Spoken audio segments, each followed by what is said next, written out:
throw it into the tub. Look how pretty it is. Strawberries too. Yeah, they went wild. You know, I only had them up in that.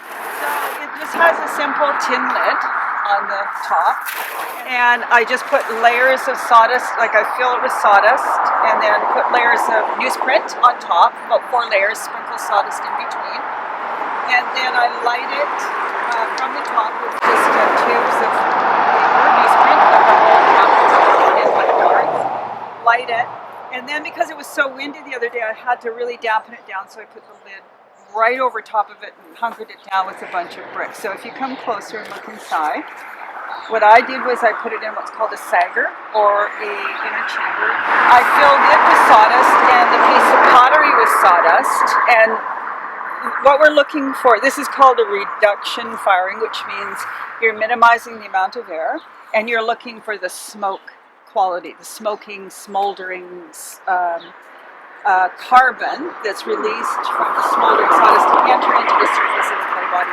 so that you can get patterns. So what I'm going to do is just gently move this. It's going to be a little bit sticky, so you might want to step back so you don't get a bunch of sawdust. Generally, I would put on, when I'm working, I put on a mask, and cover my hair and stuff like that. Ooh, it really fired good. Look, it's really dark on the top there. Oh. And I only filled it half full because I didn't have a lot of sawdust, but I only needed just to cover it. So we'll just let the sawdust settle a bit. Make sure I put my hand in there to make sure that it's not hot, and it isn't. Oh, wow. So it looks like it was good. It came out pretty oxidized, not really dark. But it smoked some. See here on the Look side. at that. And what we're going to do is we're going to wash it up, and then you'll get a better look at it. But see how this nice dark area here? It's quite oxidized on one side, which is interesting. Huh. That is beautiful. Thanks. So what I'm going to do is just take the hose and wash it off. Then you can see it better. Yeah. So you can see that it's just a simple firebrick chamber, and there's nothing special about it. It's just bricks. It could have been a bit tighter. I could have taken the whole thing down and redone it. I think the next time I fire I will, because over the winter they separate, and just by moving things around they separate. So it could be a bit tighter than that, but you get the idea. It's embedded in sawdust. So let's wash her up and see what it looks like. How long is that in there for? Such light stuff in there now. This one was probably fired in 24 hours. Generally, it can go for up to 2 days. Wow. Depends on how many pieces you have. And I don't always fire it in a sagger. Sometimes I just stack pots on top of it and then fire it. If I have the right sawdust.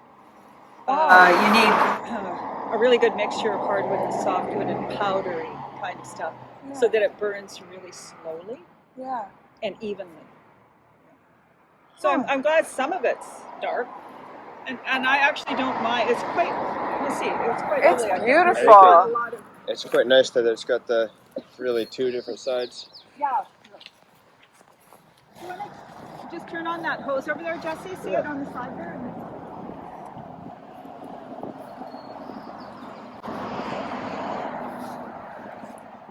So when the clay is like this, it's good. You can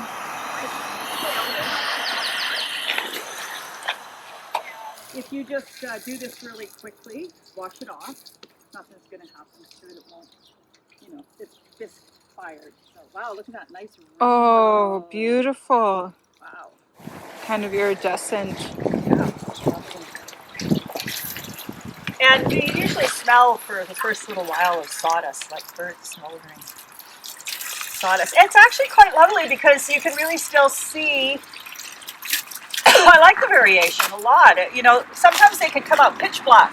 Yeah. The whole thing could be pitch black. Yeah. But I like that it's got this variation. And the good thing is it didn't crack. No. Does it crack often, or is that more for rare? No, they crack. And so quite often, but this is a really good tight form, and the clay is leans more towards an earthenware body because it's got a lot of iron in it.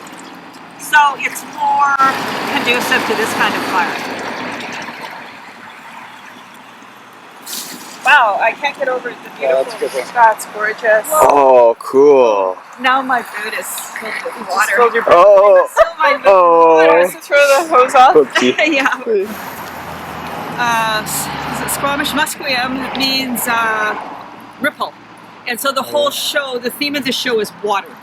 So I'll show you the smaller piece inside that how curved yet I'm covered in water. It's all about water. So I had made a smaller one years ago and I thought, oh, I'll just make a larger version of that for the show because it's waves and it's already done. So I'll show you what that one looks like. And I have another bigger one in there as well. Sure. Okay. Working on this one. And might be nice to show both of them together. It broke. I just accidentally, by living with it, broke across here. Oh, okay. So, but this is really old. I made it when I was in Hawaii. It was one of the last pieces I made. I lived there for 10 years and had a couple of studios. So this is made in 1986. Just doing stuff and yeah. What you doing, Keith? Come on. Come on, kid boy. He's lost most of his winter coat. Usually it's like really way out here. Way out and stuff like that. I was able to get it done. I'm glad it worked I'm out. really thankful to Jesse for helping me. No problem. It's hard, you know, because I haven't fired for a couple of years. A lot of the people that I was going to, some of them aren't working anymore. Some of them have moved, and just 2 years isn't a long time. And you just simply rub the surface of the stone. With the stone, you just rub it, and so you can see my strokes in it here, or how I burnished, right? These are all my burnishing strokes.